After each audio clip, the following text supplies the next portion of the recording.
বিশ্ব চ্যাম্পিয়ন আর্জেন্টিনার ভারতে আসার খবর নিয়ে যখন তোলপাড় পুরো এশিয়ার ফুটবল পাড়া, ঠিক তখনই মেসির দেশ থেকে ভেসে এলো এক ধোঁয়াশা।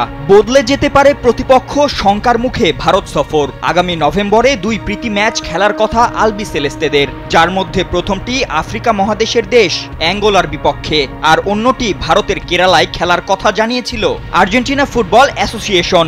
তবে সম্প্রতি আর্জেন্টিনার ফুটবল ভিত্তিক ওয়েবসাইট টিওয়াইসি স্পোর্টস বলছে ভারত সফরের ওই ম্যাচটি নাও খেলতে পারে আর্জেন্টিনা।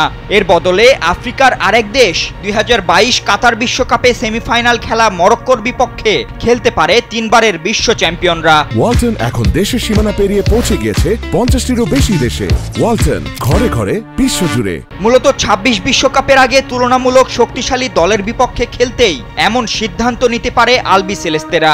যদিও এই বিষয়ে আনুষ্ঠানিক কোনো সিদ্ধান্ত এখনো হয়নি, তবে টিওয়াইসি স্পোর্টসের প্রতিবেদন সত্য হলে কপাল পুড়বে ভারতের। 2011 সালের পর আবার আর্জেন্টিনাকে তাদের মাঠে স্বাগত জানানোর জন্য অপেক্ষায় থাকতে হবে দেশটিকে।